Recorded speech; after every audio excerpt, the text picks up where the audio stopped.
Praise the Lord. പ്രിയമുള്ളവരെ, ഈ ദിവസങ്ങളിൽ ഒരു വിശ്വാസിയെ സംബന്ധിച്ചിടത്തോളം വളരെയധികം ഹൃദയത്തിനെ വിഷമിപ്പിച്ച, സങ്കടപ്പെടുത്തിയ ഒരു വാർത്ത തന്നെയായിരുന്നു പ്രശസ്ത വചന പ്രഘോഷകനായ ബ്രദർ സജിത് ജോസഫിനെതിരെ ഉയർന്നു വന്ന ചില ആരോപണങ്ങൾ. ഇടുക്കിയിലെ പരുന്തുംപാറ എന്ന് പറയുന്ന സ്ഥലത്ത് അദ്ദേഹം വാങ്ങിയ സ്ഥലത്തിനെതിരെ, ഭൂമിക്കെതിരെ ചില ഓൺലൈൻ മാധ്യമങ്ങൾ ഉയർത്തിക്കൊണ്ടുവന്ന ചില ആരോപണങ്ങൾ ഒരു വിശ്വാസിയെ സംബന്ധിച്ചിടത്തോളം അദ്ദേഹത്തെ സ്നേഹിക്കുന്ന, അദ്ദേഹത്തിൻ്റെ ശുശ്രൂഷകളെ ബഹുമാനിക്കുന്ന നമുക്ക് വളരെയധികം വേദനയുമായിരുന്നു. അത് ഉൾക്കൊള്ളാനാവുന്നില്ല എന്ന് തന്നെയാണ് വാസ്തവം. എൻ്റെ പ്രിയപ്പെട്ടവരെ, എക്കാലത്തും വിവാദങ്ങളുടെ നടുവിൽ തന്നെയായിരുന്നു ബഹുമാനപ്പെട്ട ബ്രദർ സജിത് ജോസഫ്. ഈ കാലഘട്ടത്തിന് ഒരു പ്രത്യേകത എന്ന് പറയുന്നത് നമ്മൾ ചിന്തിക്കണം. ലോകത്തിൽ വിശുദ്ധരായി ജീവിക്കുന്ന, വിശുദ്ധിയോടെ ശുശ്രൂഷ ചെയ്യുന്ന ചില വ്യക്തികൾക്കെതിരെ, അത് വൈദികരാവട്ടെ, സന്യസ്തരാവട്ടെ, ആത്മീയ പ്രഘോഷകരാവട്ടെ, അവർക്കെതിരെ, അവരുടെ ശുശ്രൂഷകൾക്കെതിരെ കരിവാരിത്തേക്കുക എന്നുള്ള ചിലരുടെ വ്യക്തമായൊരു തന്ത്രമാണ്. അതിൻ്റെ ഏറ്റവും വലിയൊരു ഇരയാണ്, അവസാനത്തെ ഇരയാണ് ബ്രദർ സജിത് ജോസഫ്. അവർക്കൊട്ട് സാധിക്കുകയുമില്ല, ചെയ്യുന്നവരോട്ട് ചെയ്യിപ്പിക്കുകയുമില്ല. ഇതിൽ ക്രിസ്ത്യൻ നാമധാരികൾ പോലും ഉൾക്കൊള്ളുന്നു, ഇതിനെതിരെ രംഗത്ത് വരുന്നു എന്നുള്ളതാണ് നമ്മുടെയും വലിയൊരു വിഷമം. അതിനേക്കാൾ ഉപരി പ്രത്യേകിച്ച് പ്രിയമുള്ളവരെ, ഇന്ന് നവമാധ്യമങ്ങൾ എന്തിനും ഏതിനും ഇല്ലാ കഥ ചമഞ്ഞ് ചില വാർത്തകൾ, ക്രിസ്ത്യൻ സഭയ്ക്കെതിരെയാണെങ്കിൽ പിന്നെ അവർക്ക് നല്ല വളക്കൂറുള്ള ഒരു മണ്ണാണ് നമ്മുടെ സഭ. വാർത്തയുണ്ടാക്കുവാൻ, പണമുണ്ടാക്കുവാൻ. അപ്പോൾ ഏതൊരു ചെറിയ വാർത്തയെയും ഇല്ലാ കഥ, അതിനെക്കുറിച്ച് പൊടുപ്പും തൊങ്ങലൊക്കെ ചേർത്ത് മസാല കൂട്ടി അതിനെ പർവ്വതീകരിച്ച് വലിയൊരു വാർത്തയാക്കുവാൻ, അത് ഏറ്റെടുക്കുവാൻ ഇന്ന് പലരും ഈ നവമാധ്യമങ്ങളിൽ ഉണ്ട് എന്നുള്ളത് തന്നെയാണ് ഈ വിഷയത്തിലൂടെ നമ്മൾക്ക് തെളിയുന്നത്. ഇതിനെതിരെ ശക്തമായി നമ്മൾ അപലപിക്കുന്നു, പ്രതികരിച്ചേ മതിയാവും. പ്രിയപ്പെട്ടവരെ, കാളപറ്റു എന്ന് കേട്ട ഉടനെ കയറെടുക്കുന്നവരാണ് ചില ഓൺലൈൻ മാധ്യമങ്ങൾ. അവർക്ക് വേണ്ടത് ബ്രേക്കിംഗ് ന്യൂസ്, അപ്ഡേറ്റ് ന്യൂസ്. ആ സമയത്ത് അവർക്കത് വ്യൂവർഷിപ്പ് കൂട്ടി, റീച്ച് കൂട്ടി, ഷെയർ കൊടുത്ത് അതിനെ എങ്ങനെയെങ്കിലൊക്കെ പണസമ്പാദനത്തിലുള്ള ഒരു മാർഗമായി തിരഞ്ഞെടുക്കുക. ആരും സത്യം എന്തെന്ന് അറിയുന്നതുവരെ കാത്തിരിക്കുന്നവരില്ല. എന്തുമാത്രം വിവാദങ്ങളും കേസുകളും ഇന്നും നമ്മുടെ ഈ സമൂഹങ്ങളിൽ നടക്കുന്നു. എത്ര കേസുകൾ മുമ്പിലേക്ക് കടന്നു വരുന്നുണ്ട്. പ്രിയമുള്ളവരെ, നമുക്കറിയാം, അതിനുശേഷം ഈ ബ്രദർ സജിത് ജോസഫ് 3-4 ദിവസം കഴിഞ്ഞപ്പോൾ തെളിവുകൾ നിരത്തി ഡോക്യുമെന്റുകളോടുകൂടെ ഒരു വീഡിയോ ചെയ്തു. താൻ തെറ്റ് ചെയ്തിട്ടില്ല എന്നുള്ള വലിയൊരു സത്യം അദ്ദേഹം തൻ്റെ വീഡിയോയിൽ തുറന്ന് സമ്മതിച്ചു. എന്നിട്ടും കലിയടങ്ങാതെ ചില വ്യക്തികൾ ഇന്നും ആക്രോശിച്ചുകൊണ്ടിരിക്കുകയാണ് അദ്ദേഹത്തിനെതിരെ. അവർക്കറിയേണ്ടത് ചില പ്രധാനപ്പെട്ട കാര്യങ്ങളാണ്. പ്രിയമുള്ളവരെ, ഞാൻ പറഞ്ഞു വരുന്നത് മറ്റൊന്നുമല്ല. അദ്ദേഹത്തിനുമായി ബന്ധപ്പെട്ട്, ഈ വിഷയവുമായി ബന്ധപ്പെട്ട് ഞങ്ങൾ 1-2 വീഡിയോസ് കഴിഞ്ഞ ദിവസങ്ങളെല്ലാം ഞങ്ങളുടെ യൂട്യൂബ് ചാനലിൽ അപ്ലോഡ് ചെയ്യുകയുണ്ടായി. എൻ്റെ പ്രിയമുള്ളവരെ, ആ വീഡിയോയ്ക്ക് താഴെ കടന്നു വന്ന ചില വൃത്തികെട്ട കമൻറ്റുകൾ, അതിട്ടവന്മാരുടെ മാനസിക നില നമ്മൾ പരിശോധിക്കണം. പ്രിയമുള്ളവരെ, വ്യക്തിപരമായിട്ട് വാട്സപ്പ് വഴി എന്നെ വിളിച്ച് എനിക്ക് മെസ്സേജ് അയച്ച് ചില പച്ച തെറി പോലും പറഞ്ഞവന്മാരുണ്ട്. പ്രിയമുള്ളവരെ, ഞാൻ ആരോടും ഒന്നും പ്രതികരിച്ചില്ല. അവരുടെ നിലവാരത്തിനനുസരിച്ച് നമ്മൾ ആകരുതല്ലോ. അതുകൊണ്ട് ഒന്നും പ്രതികരിക്കാൻ പോയില്ല. പിന്നെ നമ്മുടെ സ്വഭാവം അതല്ല. കാരണം സത്യത്തിന് മുമ്പിൽ എന്നും അസത്യം മുൻപിൽ നിൽക്കും. ഈ കാലഘട്ടത്തിൻ്റെ ഒരു പ്രത്യേകതയാണ് 10 നുണകൾ ഒരുമിച്ച് പറയുമ്പോൾ അത് വിശ്വസിക്കുന്ന ഒരു കാലഘട്ടം.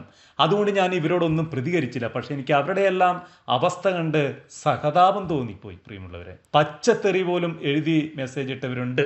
ഞാൻ അവർക്കെതിരെ, അവർക്ക് വേണ്ടി പ്രാർത്ഥിക്കുന്നു. ഞാൻ അത്രമാത്രമേ ഞാൻ മനസ്സുകൊണ്ട് ആഗ്രഹിക്കുന്നുള്ളൂ. പക്ഷേ പ്രിയമുള്ളവരെ, ചിലർക്കൊക്കെ അറിയേണ്ടത്, ഇദ്ദേഹം, നമുക്കറിയാം, അതുകൂടാതെ കഴിഞ്ഞ ദിവസങ്ങളിൽ ബഹുമാനപ്പെട്ട അഡ്വക്കേറ്റ് ജസ്റ്റിൻ പള്ളിവാതിക്കൽ നേരിട്ട് അവിടെ പോയിട്ട് കണ്ട ചില സത്യങ്ങൾ പോലും ഇപ്പോൾ നവമാധ്യമങ്ങളിൽ വൈറലാണ്. ഇത്രയൊക്കെ കാര്യങ്ങൾ ഈ വിഷയവുമായി ബന്ധപ്പെട്ട് നിലനിൽക്കുമ്പോഴും ഇന്നും ചിലർക്കൊക്കെ അറിയേണ്ടത് എന്താണെന്നറിയാമോ? ആദ്യ ദിവസങ്ങളിലെല്ലാം അദ്ദേഹം മിണ്ടാതിരുന്നു, ഒന്നും മിണ്ടിയില്ല. അതിനുശേഷം തെളിവുകൾ സഹിതം വീഡിയോയ്ക്ക് മുമ്പിൽ കടന്നു വന്നു. എന്നിട്ടും മനസ്സിലാക്കാൻ പറ്റാതെ ഇപ്പോൾ ചിലർ ഉന്നയിക്കുന്ന ചോദ്യം എന്താണെന്നറിയാമോ?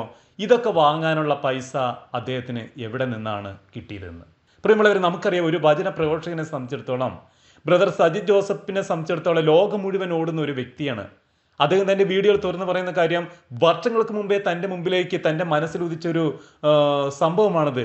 ഏതൊരു വ്യക്തി, ഏതൊരു വചന പ്രഘോഷകൻ്റെയും വ്യക്തിപരമായ ഒരു ആഗ്രഹം എന്താ? സ്വന്തമായിട്ടൊരു സ്ഥലം, സ്വന്തമായിട്ടൊരു ധ്യാന കേന്ദ്രം, നല്ല ശാന്തമായ ഒരു അന്തരീക്ഷം അദ്ദേഹം അതിനുവേണ്ടി ആഗ്രഹിച്ച് വർഷങ്ങൾക്ക് മുമ്പേ പ്രാർത്ഥിക്കുന്നു. ദൈവം ഒരുക്കുന്നു ഒരു സ്ഥലം. നമുക്കറിയുന്ന ഏതൊരു ധ്യാന കേന്ദ്രങ്ങൾ നടക്കുന്ന സ്ഥലമായാലും, അട്ടപ്പാടിയായാലും, അണക്കരയായാലും, ഡാനിയിലച്ഛൻ്റെ ആയാലും, വട്ടാരച്ഛൻ്റെ ആയാലും, വയലുമണിൽ അച്ഛൻ്റെ ആയാലും, ഏതൊരു ധ്യാന ഗുരുക്കന്മാരുടെയും ആത്മായ പ്രഘോഷകരുടെയും മനസ്സിലൊരു ആഗ്രഹം എന്താ? അവർക്ക് സ്വന്തമായിട്ട് ഒരു ധ്യാന കേന്ദ്രം തുടങ്ങുക, അതിനുവേണ്ടി അവർ ഫണ്ട് കണ്ടെത്തുക. അങ്ങനെ ദൈവം ഒരുക്കിയ ഒരു ശുശ്രൂഷ തന്നെ അവിടെ അദ്ദേഹം പറയുന്നുണ്ട്, തുറന്ന് സമ്മതിക്കുന്നുണ്ട്. വർഷങ്ങൾക്ക് മുമ്പേ പ്രാർത്ഥിച്ചു തുടങ്ങിയ ഒരു സംഭവമാണ്, ദൈവം ഒരുക്കിയ സ്ഥലമാണിത്. അപ്പോൾ അദ്ദേഹം ലോകം മുഴുവൻ ഓടുന്ന ഒരു വ്യക്തിയായതുകൊണ്ട് ഓരോരുത്തരുമായിട്ടൊക്കെ പങ്കുവെക്കാം. അപ്പോൾ അവരിലൂടെ അത് ചിലപ്പോൾ ദൈവം അറിഞ്ഞുകൊണ്ട് കൊടുത്തതാവാം. ഇന്ന് ചിലർക്കൊക്കെ അറിയേണ്ടത് അതിനുവേണ്ടി കണ്ടെത്തിയ പണം എവിടെ നിന്ന് എന്നാണ് അറിയേണ്ടത്. ഇപ്പം ഇങ്ങനെയുള്ളവരോട്, ഇങ്ങനെ ചോദിക്കുന്നവരുടെ ചോദ്യങ്ങൾക്കുള്ള ഉത്തരം അവർ അത് അർഹിക്കുന്നില്ല എന്നതുകൊണ്ട് തന്നെയാണ് ആവശ്യമില്ലാത്ത ചില സംഗതികൾ മുമ്പിലേക്ക് കൊണ്ടുവന്ന് അതിനെ പർവ്വതീകരിച്ച് അതിനെ വാർത്തയാക്കി അതിനെ തേജോവധം ചെയ്ത് ചില ക്രിസ്ത്യൻ നാമധാരികൾ പോലും ഇതിലും പങ്കുപറ്റുന്നുണ്ടോ എന്ന് നോക്കുമ്പോൾ ഇവരൊക്കെ ചെയ്യുന്നത് യൂദാസിൻ്റെ പണിയല്ലേ എന്ന് നമ്മൾ തിരിച്ചറിയണം. പ്രിയപ്പെട്ടവരെ, മറ്റൊരു പ്രധാനപ്പെട്ട സംഗതി എന്ന് പറയുന്നത് ഈ കാലഘട്ടത്തിൻ്റെ ഒരു വികലമായ സമൂഹത്തിൻ്റെ കാഴ്ചപ്പാടാണ്. വചന പ്രഘോഷകർ, സുവിശേഷ പ്രഘോഷകരൊക്കെ തിന്നാതെയും കുടിക്കാതെയും ഇരിക്കുക. അതായത് അത്യാവശ്യം നല്ല വാഹനങ്ങളിൽ സഞ്ചരിക്കാൻ പാടില്ല, നല്ല ഭവനങ്ങളിൽ അന്തിയുറങ്ങാൻ പാടില്ല, നല്ല ഭക്ഷണം കഴിക്കാൻ പാടില്ല, നല്ല വസ്ത്രം ധരിക്കാൻ പാടില്ല, അവർക്ക് നല്ലൊരു ജീവിതം ഉണ്ടാകാൻ പാടില്ല എന്നുള്ള ചില തെറ്റായ ചില കാഴ്ചപ്പാടുകളെ നമ്മൾ തിരുത്തിയേ മതിയാവും. ഇവിടെ എവിടെയാണ് പ്രിയമുള്ളവരെ തെറ്റിലേക്ക് ഒരു വ്യക്തി കടന്നു പോവുക? ദൈവം ആഗ്രഹിക്കാൻ രീതിയിൽ, സുവിശേഷം എന്ന രീതിയിൽ ചില വ്യക്തികളൊക്കെ സമ്പാദിച്ചു കൂട്ടുമ്പോൾ, ദൈവം ആഗ്രഹിക്കാത്ത രീതിയിൽ അത് ആ സമ്പത്ത് നമ്മൾ ഉപയോഗിക്കുമ്പോൾ അതിനെ നമ്മൾ ചോദ്യം ചെയ്തേ മതിയാവും. ഇവിടെ ഈ വ്യക്തി വർഷങ്ങൾക്ക് മുമ്പേ ആഗ്രഹിച്ച് പ്രാർത്ഥിച്ച് നേടിയെടുത്ത ഒരു സ്ഥലം, അവിടെ നാളുകൾക്ക് മുമ്പേ പ്രാർത്ഥന ആരംഭിച്ചു, ദൈവം ഒരുക്കി, അനേകം വ്യക്തികളത് വാങ്ങാനുള്ള കൃപ കൊടുത്തു. ഇനി അദ്ദേഹം തുടങ്ങാൻ പോകുന്ന ശുശ്രൂഷകൾ, ധ്യാന കേന്ദ്രങ്ങൾ, അതെല്ലാം മുന്നിൽ കാണുമ്പോൾ അതിനെ എങ്ങനെയെങ്കിലൊക്കെ തേജോവധം ചെയ്ത് ഇല്ലാത്ത പേര് കൊടുത്ത് അതിനെ, ആ സ്ഥലത്തെ എങ്ങനെയെങ്കിലും അപകീർത്തിപ്പെടുത്തുക എന്നുള്ള ചില മാധ്യമങ്ങളുടെ ലക്ഷ്യം. ഇതിന് നമ്മൾ ഒരിക്കലും അനുകൂലിക്കുവാൻ പാടില്ല. ഇതിനെതിരെ ശക്തമായി അപലപിച്ചേ മതിയാവും. മറ്റൊന്ന്, ഈ കാലഘട്ടത്തിൽ പ്രധാനപ്പെട്ട ചില വ്യക്തികൾക്കെതിരെ, അത് കത്തോലിക്ക സഭയ്ക്ക് എതിരെയാണെന്നുണ്ടെങ്കിൽ പിന്നെ അത് അവർക്ക് നല്ലൊരു വളക്കൂറുള്ള മണ്ണാണ്. പെട്ടെന്ന് വാർത്ത കയറിപ്പോവും നവമാധ്യമങ്ങളിലൂടെ. നിറയെ പേരത് കാണും.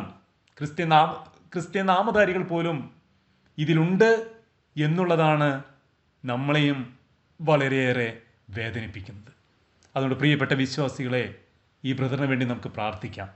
ഈ ദിവസങ്ങളെല്ലാം ശക്തി കൊടുക്കട്ടെ. നിരന്തരമായിട്ട് ഓടി നടന്ന് ദൈവത്തിന് വേണ്ടി ശുശ്രൂഷ ചെയ്യുന്ന ഒരു വ്യക്തിയാണ് ഇദ്ദേഹം. അദ്ദേഹത്തിൻ്റെ സ്വപ്നം ഫലമണിയട്ടെ, നിയമത്തിൻ്റെ വഴിയിൽ നീങ്ങട്ടെ, സത്യം പുറത്തു വരട്ടെ, അസത്യം നീങ്ങിപ്പോകട്ടെ. അതിനുവേണ്ടി നമുക്ക് ആത്മാർത്ഥയോടെ പ്രാർത്ഥിക്കാം. ദൈവം എല്ലാവരെയും അനുഗ്രഹിക്കട്ടെ.